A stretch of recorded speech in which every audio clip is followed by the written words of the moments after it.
C'est le message. Je voudrais, comme j'en parlais avec Karine tantôt, parole du Seigneur, je prie donc que le Seigneur ouvre pour vous les écluses des cieux, qu'il vous bénisse, que tout ce que vous touchez, que cela vous réussisse et que tout dévoreur de vos finances soit chassé et que la gloire revienne au Seigneur, à l'Éternel, Dieu Tout-Puissant seul, au nom de Jésus-Christ. Amen. Alors, ce matin, je voudrais qu'on parle du brisement. Le brisement, qui est un passage obligatoire pour chaque chrétien. Vous vous souvenez, dimanche passé,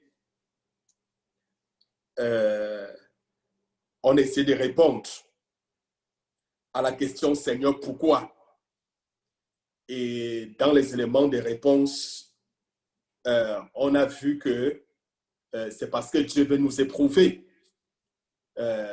Éprouver ou briser, c'est en quelque sorte la même chose. Donc, le brisement, comme je disais, c'est un passage obligatoire pour chaque chrétien, pour chaque enfant de Dieu. Alors, est-ce que Dieu nous éprouve ou alors est-ce que Dieu nous brise pour nous détruire? Non. Dans Deutéronome chapitre 8, le verset 15 au verset 16, la Bible nous fait part ici des différentes épreuves que Dieu a fait traverser le peuple d'Israël. Et la Bible dit par la suite qu'il ne les a pas éprouvés pour les faire du mal, mais pour les faire du bien ensuite. Donc, ça veut dire que chaque épreuve bien-aimée que nous traversons concourt pour notre bien. Regardez, lorsque Dieu sort le peuple d'Israël de l'Égypte pour Canaan, alors, il les fait passer par le désert. Le désert ici, c'est où le Seigneur en fait a utilisé le désert pour pouvoir briser son peuple, pour pouvoir éprouver son peuple. Et c'est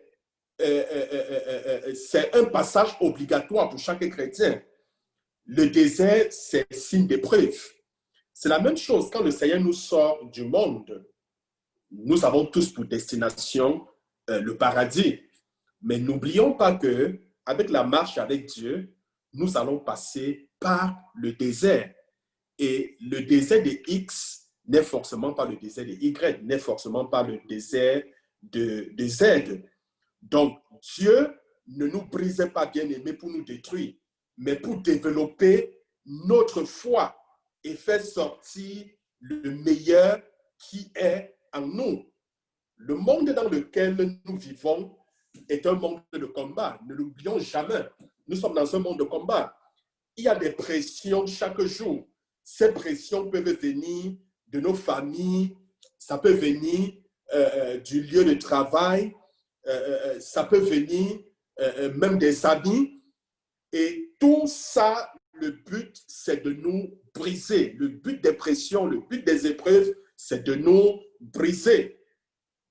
Nous voyons dans la Bible combien de gens devaient passer par un processus de brisement. Des gens que Dieu a utilisés. Mais ils sont passés par des pressions de toutes sortes. Je dis bien de toutes sortes. Ils sont passés par des épreuves de toutes sortes. Je voudrais qu'on regarde, qu'on puisse lire ce passage dans le livre de Luc. Luc au chapitre 22.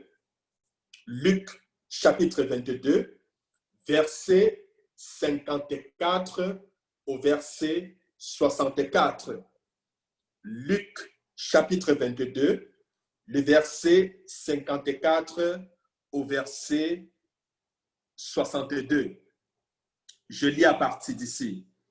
Après s'être emparé de Jésus, ils l'amenèrent et le fit entrer dans la maison du grand prêtre.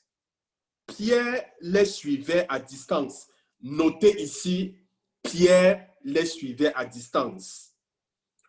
Au milieu de la cour, ils avaient allumé un feu autour duquel ils étaient assis et Pierre vint s'asseoir au milieu d'eux. Vous notez, Pierre vint s'asseoir au milieu d'eux.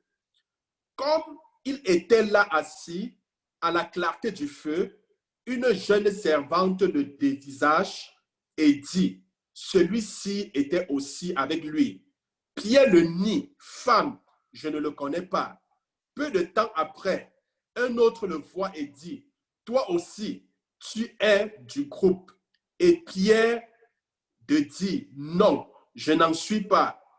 1 heure à peu près s'écoule et un autre revient à la charge. C'est exact, celui-ci aussi était avec lui.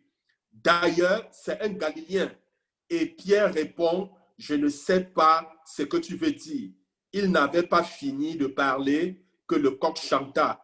Le Seigneur se retourna et regarda Pierre.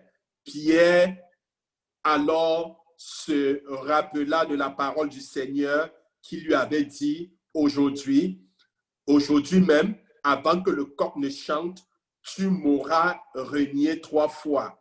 Il sortit au dehors et pleura amèrement. Donc, bien aimé, la pression dépend d'une matière à l'autre. Alors, la pression dépend aussi d'une personne à l'autre. Ça veut dire quoi? Ça veut dire que la pression que tu vis peut ne pas être la même pression que moi je vis. C'est-à-dire ce que le Seigneur utilise pour te briser, ce n'est pas les mêmes épreuves que le Seigneur utilise pour pouvoir me briser. Donc, les épreuves sont différentes selon ce que le Seigneur veut faire avec chacun de nous. Bien-aimé, je voudrais que tu saches une chose, c'est que lorsque tu traverses la pression, lorsque tu traverses des difficultés, l'ennemi va vouloir que tu abandonnes, que tu fasses marche arrière, que tu renies le Seigneur, que tu renies les valeurs chrétiennes qui font ce que tu es aujourd'hui. Une chose, un conseil, n'abandonne jamais. N'abandonne jamais. Tiens toujours ferme face à l'épreuve. Je dis bien, tiens toujours ferme face à l'épreuve. Souvenez-vous de l'une des réponses à la question, Seigneur, pourquoi? Je vous ai dit, c'est parce que le Seigneur veut te donner un témoignage. Je témoigne rapidement de la situation que j'ai vécue. C'est Karine qui est un peu plus au parfum de ce qui se passait parce que je lui disais de temps en temps, voilà comment est-ce que je me sens, ainsi de suite. Depuis lundi, j'avais vraiment des hausses de température et malgré la prise du Tylenol, je ne parvenais pas à baisser la température. C'était vraiment de l'hyperthermie. Et vous savez, quand vous faites constamment de l'hyperthermie, ce n'est pas bon pour le corps. C'est vrai que c'est un mécanisme de défense. Mais si la température ne revient pas à la normale, ça peut créer des dommages au corps.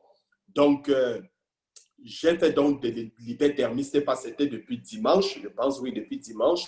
Donc, les hausses de température, quand je passe aux hausses de température, 39,5, 39,7. Et quand ça baisse trop, ça va jusqu'à 38,4. Donc, c'est comme ça que j'ai géré la situation dimanche, lundi, mardi. Et mercredi, c'était déjà... ça venait avec... Je me sentais déjà autrement. Je me sentais bizarre, comme on dit. J'avais aussi de l'essoufflement. J'étais très dyspnéique à l'effort et à la parole. Donc, je ne pouvais pas parler tel que je suis en train de parler là. C'est-à-dire... il suffisait que je parle un peu et puis que je commence à m'essouffler. Et lorsque j'avais aussi des frissons. Et lorsque les frissons venaient, alors c'est comme ça que le corps tremblait. Et puis, ça m'amenait à faire de l'effort. Et quand je faisais l'effort, j'avais de la difficulté à respirer. Alors, c'est comme ça donc que dimanche, c'est comme ça donc que mercredi, je me rends donc aux urgences. J'arrive donc aux urgences. On a pris la température 39,7.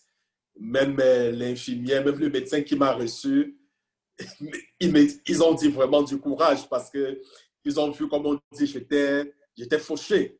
J'étais pas dans mon assiette. Et c'est donc comme ça qu'on m'installe donc dans une chambre privée. Et puis, on me met une perfusion. Le médecin, on a fait des prises de sang parce qu'au début, le médecin pensait en fait que j'étais en train de faire une pulmonie. Donc, il suspectait, il se disait peut-être c'était une pulmonie. Et puis aussi au niveau de l'essoufflement, il avait aussi mis comme hypothèse peut-être une embolie pulmonaire. Donc, on a fait des prises de sang, on a même fait une radio des poumons. Et entre-temps, j'étais allongé sur le lit en attendant les résultats. Alors, j'étais en train de prier, toujours en train de prier, toujours en train de prier. J'étais en train de prier. Et avec mon épouse au téléphone, on priait.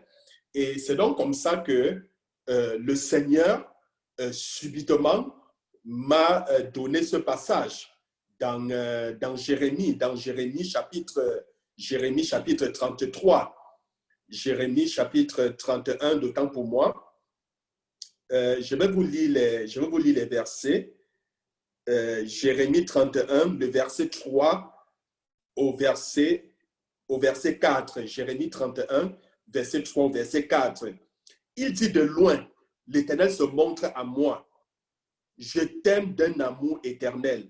C'est pourquoi je te conserve ma bonté. Je te rétablirai encore et tu seras rétabli, Vierge d'Israël. Tu auras encore des tambourins pour parure et tu souriras au milieu des danses joyeuses. Donc, quand le Seigneur me donne ce passage, je médite et puis je rends grâce à Dieu. Et au moment où je rends grâce à Dieu, je sens comme un changement subit dans mon corps. Je sais comment expliquer un changement subit en moi. Et c'est comme ça, je suis arrivé aux urgences, c'était des 15 heures, des 15h45. Quelque temps après avoir ressenti ce changement brusque, le médecin est venu quelques heures plus tard avec les résultats. Il me dit que d'après les résultats, on ne trouvait rien. Donc, je n'ai aucun problème. Et c'est donc comme ça qu'il a signé ma sortie. Il a dit que si je ressentais encore l'essoufflement, si je toussais beaucoup, de ne pas hésiter à revenir. Et il m'a demandé comment est-ce que ça allait. J'ai dit que non, je me porte mieux.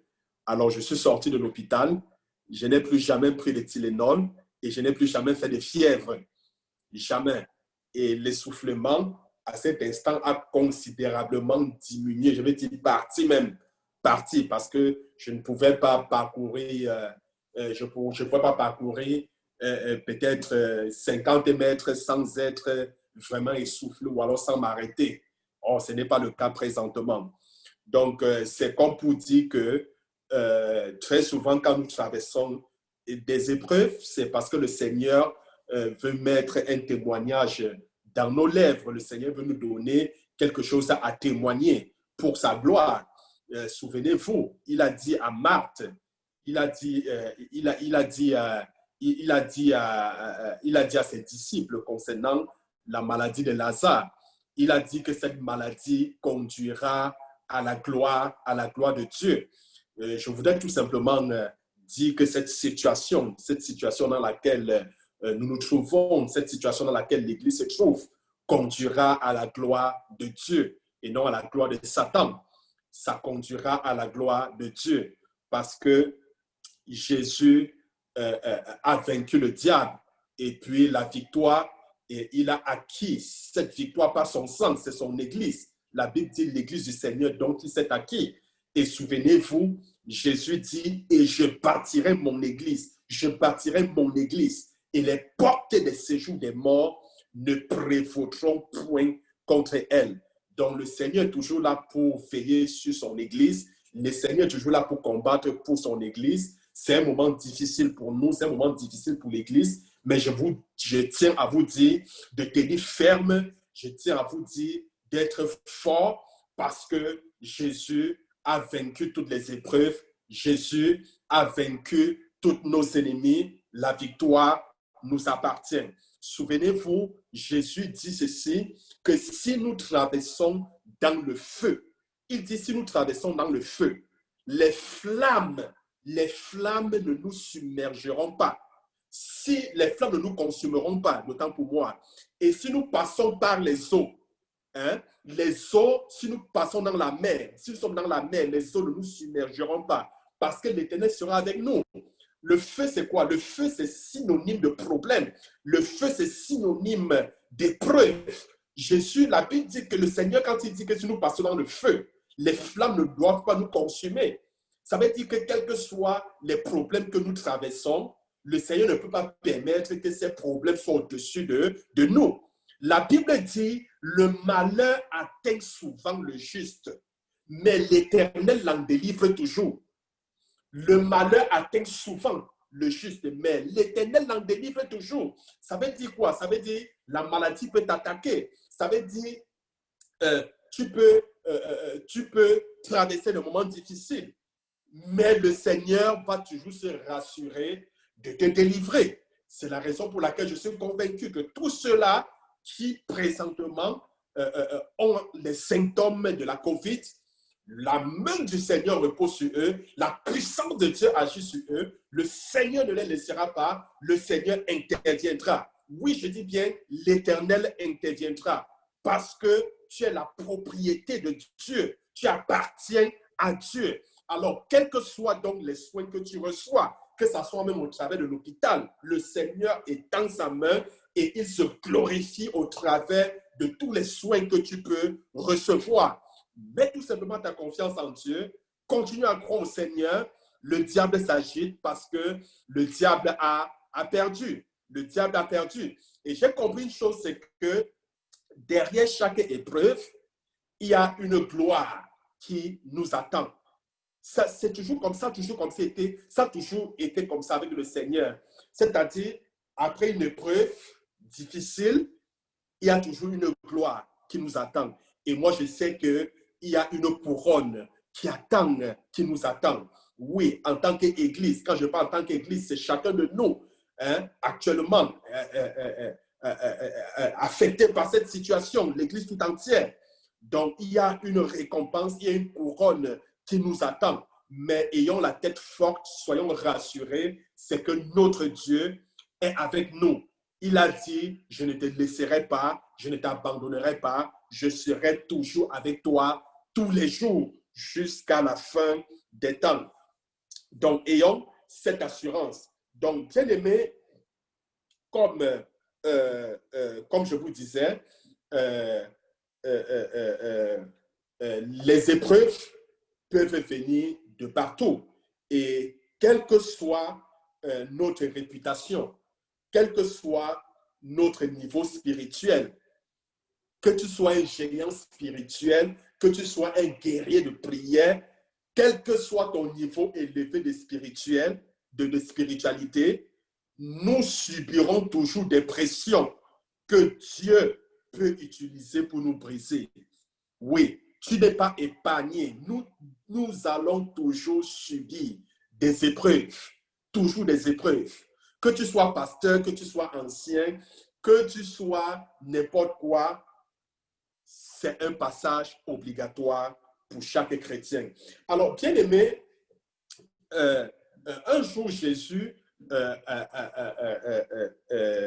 annonçait sa mort et sa résurrection, voyez-vous. Et puis,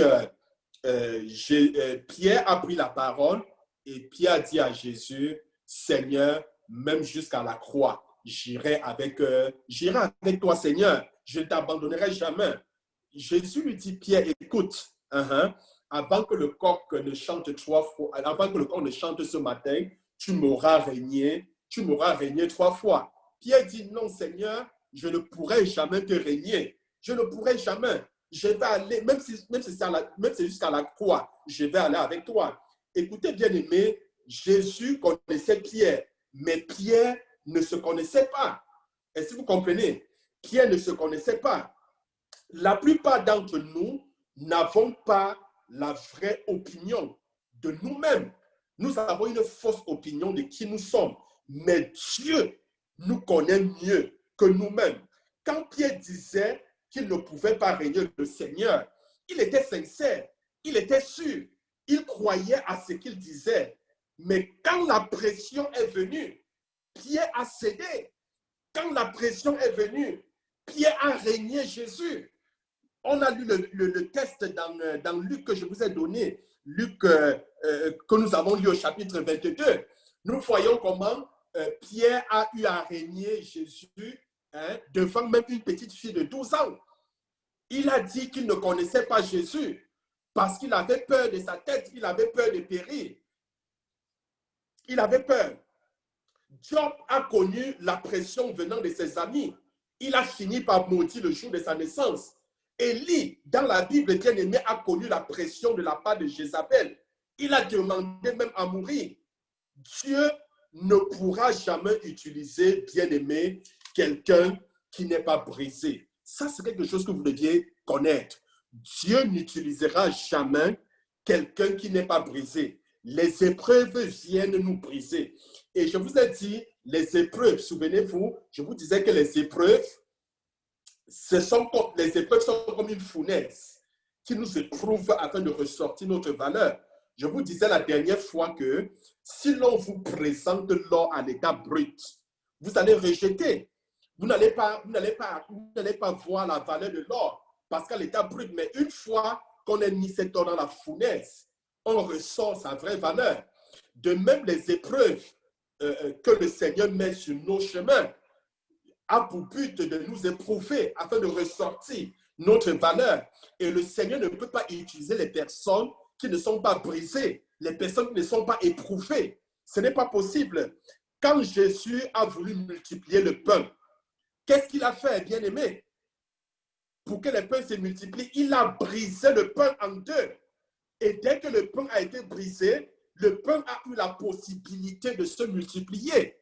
Il y a une révélation dans le fait que Jésus ait brisé le pain. Il y a une révélation, un mystère caché là-dedans. C'est lorsque le pain a été brisé qu'il a pu se multiplier. De même, il y a des choses que le Seigneur ne peut pas faire avec toi si tu n'es pas brisé.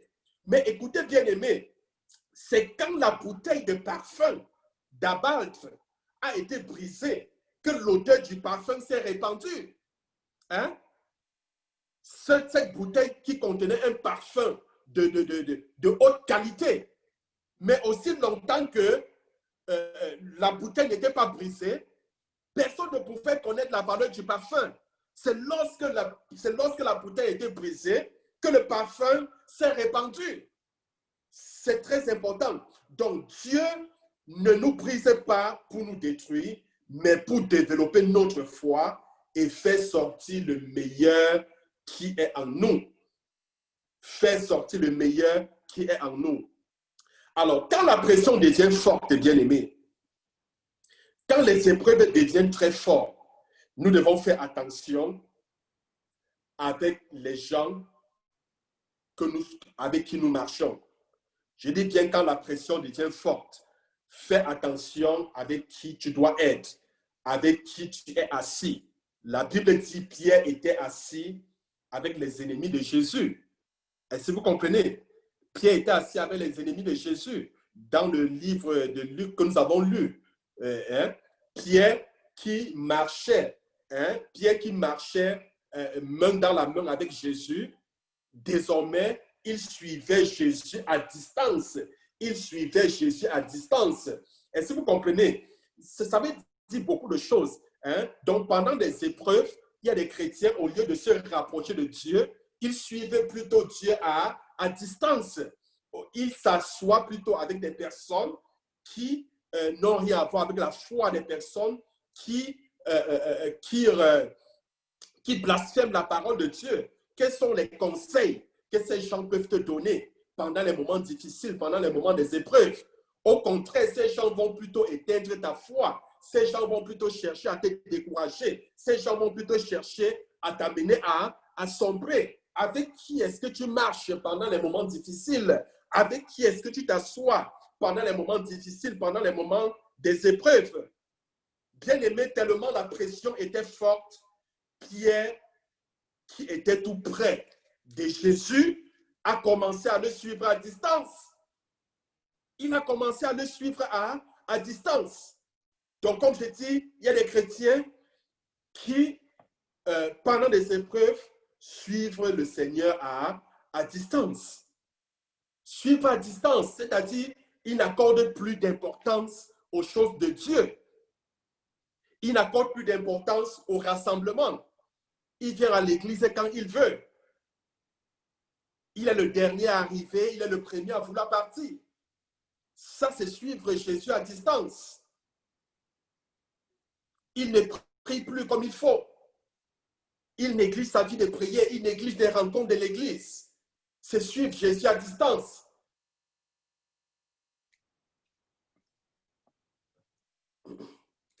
Donc, bien aimé, Dieu nous brise pour nous faire du bien. Je dis bien, il nous brise pour nous faire du bien et non pour nous détruire et non pour nous faire du mal. Alors, bien aimé, notez donc que la souffrance, les épreuves augmentent en nous la puissance de Dieu. Est-ce que vous comprenez? C'est dans des épreuves qu'on grandit dans la force, dans la puissance de Dieu. Les afflictions, les épreuves, ce n'est pas ceux qui sont choisis de ceux qui sont élus. Souvenez-vous, Jésus a dit dans Matthieu chapitre 22, Matthieu chapitre 22, le verset 14, car beaucoup sont appelés, mais peu sont élus. Matthieu 22, verset 14, beaucoup sont appelés, mais peu sont élus. Dieu appelle plusieurs, mais parmi ceux qui sont appelés, peu sont ceux qui sont élus. Justement, ce sont des épreuves qui séparent les appelés des élus. Le Seigneur veut que nous soyons de la catégorie des élus. Est-ce que vous comprenez ce que je vous dis? La Bible déclare il y a plus de 5000 personnes qui suivaient Jésus. Plus de 5000, sans compter les hommes et les femmes, sans compter les enfants. Hommes et femmes, sans compter, je vais dire 5000 personnes sans compter les enfants qui suivaient Jésus. Et beaucoup suivaient Jésus pas à cause de l'amour qu'ils avaient pour Jésus. Certains suivaient Jésus parce qu'il leur donnait à manger, parce qu'il opérait des miracles. Est-ce que vous comprenez? Jésus a tendu la main, il appelle tout le monde. Mais il y a un certain moment, Dieu fait passer son peuple, Dieu fait passer ses enfants par les épreuves. Alors, Jésus a donc fait passer tous ces 5000 personnes qui le suivaient par le feu, par les épreuves, pour voir exactement qui sont ceux-là qui seront élus, qui sont ceux-là qui sont ceux-là qui le suivent véritablement pour l'amour qu'ils ont pour Christ. La Bible déclare, ils ont tous déserté. Ils ont tous déserté. Ils ont tous déserté. Ils se sont rendus compte que suivre le Seigneur n'était pas du lait et du miel. Quelqu'un dit à Jésus, Seigneur, je vais te suivre. Jésus lui dit, mais écoute, viens donc et suis-moi. La personne dit, écoute, laisse-moi d'abord aller enterrer mon père. Jésus lui dit, écoute, laisse les morts enterrer les morts. Si tu me suivre, toi, viens et suis-moi. La personne s'en va. Quelqu'un d'autre dit, Seigneur, je vais te suivre. Jésus dit, ok, viens, suis-moi. Il dit, attends d'abord, Seigneur, que j'aille dire au revoir à ma famille. Jésus lui dit, écoute mon ami, celui qui met la main à la charrue et regarde en arrière n'est pas digne du royaume des cieux. Donc, vous voyez, c'est comme ça que l'Église, ceux qui suivaient Jésus, sont passés par des épreuves. Tous sont partis, sauf 12. Il n'en restait plus que 12. Je dis bien, parmi les 5000 personnes, hein, sans compter les enfants qui suivaient Jésus, tous sont partis, sauf 12 qui restaient. C'était les apôtres. Et Jésus leva la tête et leur dit, vous, pourquoi vous ne partez pas? Pourquoi ne partez pas vous? Pourquoi est-ce que vous ne partez pas aussi? Et Pierre a pris la parole et lui dit, mais Seigneur, à qui d'autre irons-nous? C'est toi qui as la parole de la vie. Jésus a compris que, oui, ceux-là qui sont restés, ce sont véritablement les élus. C'est ceux-là sur qui Dieu peut compter. C'est ceux-là qui ont traversé les épreuves, qui ont enduré les épreuves. À cause de l'amour qu'ils avaient pour le Seigneur, ils n'ont pas abandonné face aux épreuves. Ils ont tenu face aux épreuves, ils ont persévéré, ils ont toujours été avec Jésus. Mais les autres ont abandonné parce que les autres sont venus parce qu'ils avaient besoin de miracles. Une fois qu'ils ont reçu le miracle, ils ont abandonné le Seigneur. D'autres parce qu'ils avaient faim. Une fois qu'ils avaient le ventre rempli, ils ont abandonné le Seigneur. D'autres parce qu'ils ont vu le chemin était rude et difficile, ils ont abandonné. Voilà donc plus de 5000 personnes qui ont abandonné à cause des épreuves. C'est comme ça, bien-aimés. Les épreuves, c'est un passage obligatoire de tous les enfants de Dieu. Regardez tous ceux qui sont sortis de l'Égypte pour aller à pour Canaan. Tous ne sont pas entrés à Canaan, hein, tous ceux qui sont sortis de l'Égypte. Il y a juste 2 d'entre eux qui sont entrés à Canaan. Tous sont morts dans le désert. Ceux qui sont entrés à Canaan, ce sont les enfants qui sont accouchés dans le désert. Est-ce que vous comprenez? Ce sont les enfants qui sont accouchés dans le désert. Pourquoi? Parce qu'ils n'ont pas tenu ferme face aux épreuves. Bien-aimés, tenons ferme face aux épreuves. Que les épreuves n'ébranlent pas notre foi. Au contraire, que les épreuves nous rendent plus forts. Oui, nous rendent plus forts. Parce que c'est au travers des épreuves que le Seigneur se glorifie. Comment la puissance de Dieu peut-elle se manifester s'il n'y a pas de problème? Comment la gloire de Dieu peut-elle rayonner, peut-elle exploser si la puissance du malin ne se manifeste pas? Donc, comprenons donc que le Seigneur veut prendre la gloire dans la situation que nous traversons actuellement, dans la situation que tu traverses actuellement. Donc, les épreuves séparent les appelés des élus. Comment savoir que celui-ci est appelé et celui-là est élu? Ce sont les épreuves qui nous séparent, c'est tout. Ceux qui tiennent ferme aux épreuves, c'est ceux-là qui sont appelés les élus. Et ceux qui abandonnent, certes, ils ont été appelés, mais malheureusement, ils n'ont pas tenu ferme face aux épreuves. Alors, le Seigneur veut que tu fasses partie des élus. Et pour faire partie des élus du Seigneur, bien-aimés, nous devons tenir ferme face aux épreuves. La souffrance, bien-aimés, la souffrance ou les épreuves enseignent l'obéissance. On dit chez nous que la souffrance est l'école de la sagesse. C'est quand tu traverses des épreuves que tu deviens sage, que tu acquiers la sagesse. C'est très important, ne l'oubliez pas. Les épreuves, bien-aimées, ne l'oublions pas aussi, produisent la persévérance et la sagesse. Produisent la persévérance et la sagesse. Dans Jacques, chapitre 1, le verset 2 au verset 4, Jacques, chapitre 1, le verset 2 au verset 4, il dit, il faut que la patience accomplisse une œuvre parfaite. Ça veut dire que dans les épreuves, bien-aimés, soyons patients dans les épreuves, s'il vous plaît. Soyons patients. Soyons patients. Et glorifions toujours Dieu dans les épreuves que nous traversons. Donnons toujours la gloire à Dieu. Ne murmurons jamais. Et c'était ça le problème des enfants d'Israël. Face aux épreuves, au lieu de donner la gloire à Dieu, ils se mettaient à murmurer contre Moïse, ils se mettaient à murmurer contre Dieu. Donc, il faut que la patience accomplisse une œuvre parfaite. Cela veut dire quoi? Cela veut dire que nous ne pouvons hâter le processus. L'épreuve par le feu ne produit pas les résultats instantanés. Est-ce que vous comprenez?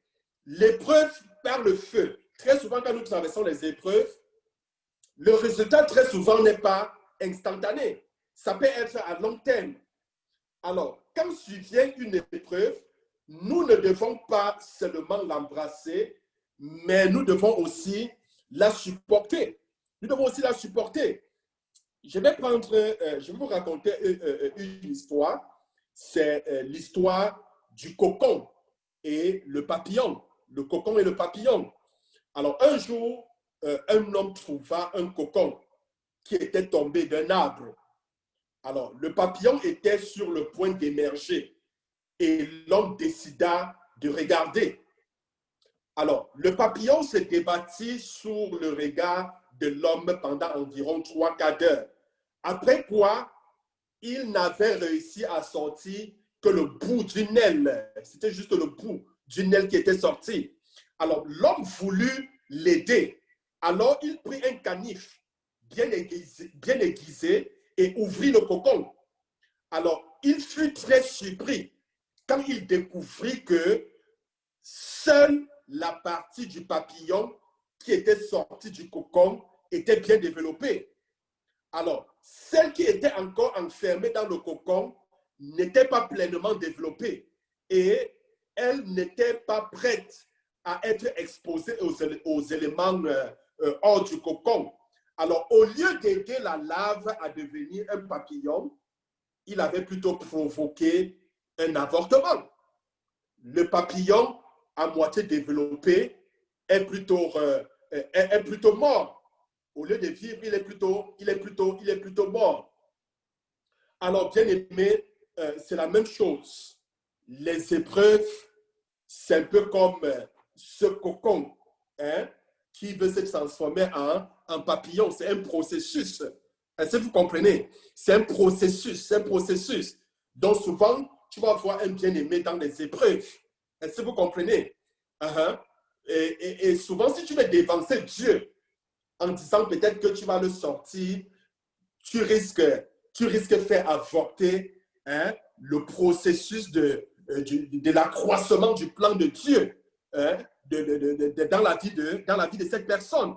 Donc, d'où l'importance d'endurer les épreuves. Je dis bien l'importance d'endurer les épreuves. C'est très, très important. Très, très important. Parce que la patience dans l'épreuve est un élément important. Je dis bien la patience dans l'épreuve est un élément important. Et parlant d'épreuves, 3 causes des épreuves. 3 causes des épreuves. Quand une épreuve surgit, quand une épreuve arrive, il peut y avoir 3 causes à cela. Et toute tentative, comme je vous disais, pour raccourcir ou alléger le processus de l'action de Dieu dans la vie d'une personne ne fait que provoquer une fausse couche. Oui, je dis bien, ne fait que provoquer une fausse couche. Donc, quand les frères et sœurs viennent donc se plaindre, par exemple, de la terrible épreuve par laquelle ils passent, prions pour la sagesse de Dieu de discerner si l'épreuve peut être classée dans une catégorie suivante. La première catégorie, est-ce que ce sont les actes de Dieu? Je suis en train de parler là des causes, des épreuves. Qu'un bien-aimé subit une épreuve, une situation difficile, alors pose-toi la question, est-ce que ce qu'il traverse, est-ce que ce sont les actes de Dieu? Ça, c'est la première question. La deuxième question, ou alors la deuxième cause, est-ce que c'est un trouble infligé par soi-même? Est-ce que c'est un trouble infligé par soi-même? La troisième cause s'appelle les attaques de Satan qui sont hors de la volonté de Dieu. Je dis bien qu'ils sont hors de la volonté de Dieu. Voilà donc les trois causes des épreuves. Ça peut être des actes de Dieu, ça peut être un trouble infligé par soi-même. Quand je parle d'un trouble infligé par soi-même, ça veut dire quelque chose que nous avons fait et puis nous payons les conséquences de ces actes. Ça peut être les attaques de Satan. Hein? Et puis, des attaques qui peuvent être hors de la volonté de Dieu. Nous avons vu l'histoire de Job. Hein? L'attaque de Satan. Dieu a permis que Satan attaque. C'était la volonté de Dieu. Alors, la réponse maintenant aux épreuves. Quelle est la réponse face aux épreuves? Voici donc ce que je vous suggère. Si c'est des actes de Dieu, je dis bien si c'est des actes de Dieu, ça veut dire si ce qui vous arrive, ce sont des actes qui viennent de Dieu, le conseil que je vous donne, c'est soumettez-vous. Si c'est Dieu qui est en train d'agir, aidez ces personnes à se soumettre à lui, à se soumettre à Dieu. Vous pouvez noter Jacques, chapitre 4, le verset 7. Jacques, chapitre 4, le verset 7. 2. Si c'est une chose que nous avons provoquée, ça veut dire que ce qui nous arrive, c'est parce que si c'est nous qui sommes responsables, apprenons donc la leçon de nos actions. Hein? Tirons la leçon de nos actions. Repentons-nous. Demandons au Dieu de nous pardonner. Humilions-nous devant le Seigneur et retenons la leçon de nos actes. 3. Si c'est une attaque de Satan, alors, bien-aimés, nous devons combattre. Oui, nous devons combattre. La Bible dit dans Jacques chapitre 4, verset 7, « Soumettez-vous à Dieu, résistez au diable, et il fuira loin de vous. » Soumettez-vous à Dieu, résistez au diable, et il fuira loin de vous. Il s'en ira loin de vous. Alors, bien-aimés, ce matin, je voulais donc prier, oui, par rapport à cette épreuve que nous traversons actuellement, ces cas de contamination. Je voudrais donc prier pour toute personne présente qui sont infectées, oui, qui se sentent mal dans leur corps, dans leur chair.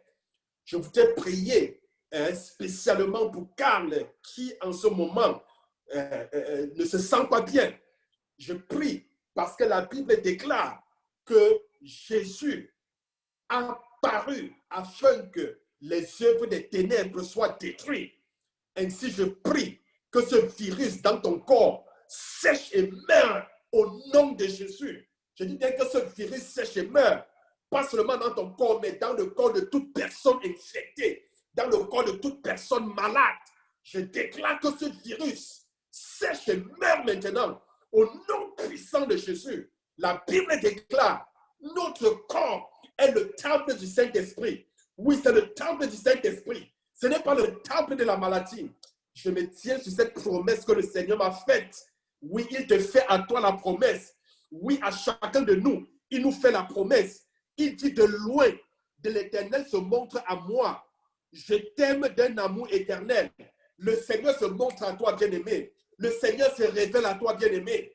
Il se révèle dans ta maladie. Il se révèle dans cette situation. Il se glorifie dans cette situation. Il t'aime d'un amour immense. Il t'aime d'un amour, oui, d'un amour inexprimable. Oui, parce que la Bible déclare, il n'y a aucun amour plus grand que de donner sa vie pour ceux que l'on aime. C'est parce que Dieu t'a aimé qu'il a donné sa vie pour toi. La Bible déclare, il a souffert à cause de l'amour qu'il avait pour nous. Il a été méprisé, il a été rejeté, Le châtiment qui nous procure la paix est retombé sur lui. Et par ses maîtresses, nous sommes guéris. Et je déclare ce matin la guérison de tes poumons. La guérison, oui, de toutes les parties de ton système atteint, affecté. Je commande à ce virus dans tes poumons, dans tes bronches. Je commande à ce virus dans ton corps de sécher et de mourir. Au nom puissant de Jésus. Au nom puissant de Jésus. Et tu sais pourquoi je te conserve ma bonté. Je te rétablirai encore et tu seras rétabli. Oui, le Seigneur déclare, il te rétablira. Il te rétablira encore et tu seras rétabli. Je déclare le rétablissement complet de ta santé au nom de Jésus. Je déclare le rétablissement de tes poumons. Je déclare le rétablissement de chaque partie de ton corps qui souffre. Je dis, reçois la guérison. Reçois la guérison. Reçois la guérison. Reçois la guérison. Je prie même pour ceux-là qui n'ont pas pu se connecter sur Zoom et qui sont souffrants et qui sont atteints de ce virus. Oui, que la puissance de Dieu les localise, que la main de Dieu repose sur eux, que ce virus en eux sèche meure, que ce virus soit détruit, que l'Éternel leur rétablisse. Au nom puissant de Jésus, je déclare toute arme du malin, toute arme de l'ennemi programmée au travers de ce virus. Oui, tout ce que l'ennemi a planifié, cela n'arrivera pas. Cela ne verra pas le jour. Déclare l'Éternel des armées. Toute mort prématurée, toute mort orchestrée, toute mort arrêtée depuis le monde des ténèbres. Oui, au travers de cette situation, je viens annuler, je viens annuler, je viens annuler, je viens annuler. Je dis j'annule, j'annule, j'annule, j'annule, j'annule, j'annule. Au nom puissant de Jésus, je déclare, tu ne mourras pas. Oui, tu ne mourras pas. Tu vivras pour raconter les œuvres de l'Éternel. Tu ne mourras pas, tu vivras pour raconter la gloire de l'Éternel. Au nom puissant de Jésus, que la puissance de Dieu agisse dans chacune des vies et que le Seigneur puisse rétablir tout un chacun. Seigneur, merci pour ta main. Merci pour ta puissance qui agit. Merci pour ta gloire éternelle des armées. Merci parce que tu rétablis ton peuple, tu rétablis chacun. Merci éternel, que l'honneur et la gloire te soient donnés. Au nom de Jésus-Christ, nous avons prié. Est-ce que je peux entendre Amen? Amen. Amen. Donc, je vous conseille, prenez ce passage dans Jérémie. Cette promesse est vôtre aussi. Jérémie 31, verset 3 au verset 4. Jérémie 31, verset 3 au verset 4. Donc, notre rencontre sur Zoom sera plutôt mardi. Notre rencontre de prière, ça sera mardi. Ce mardi, lorsqu'il sera 19h30.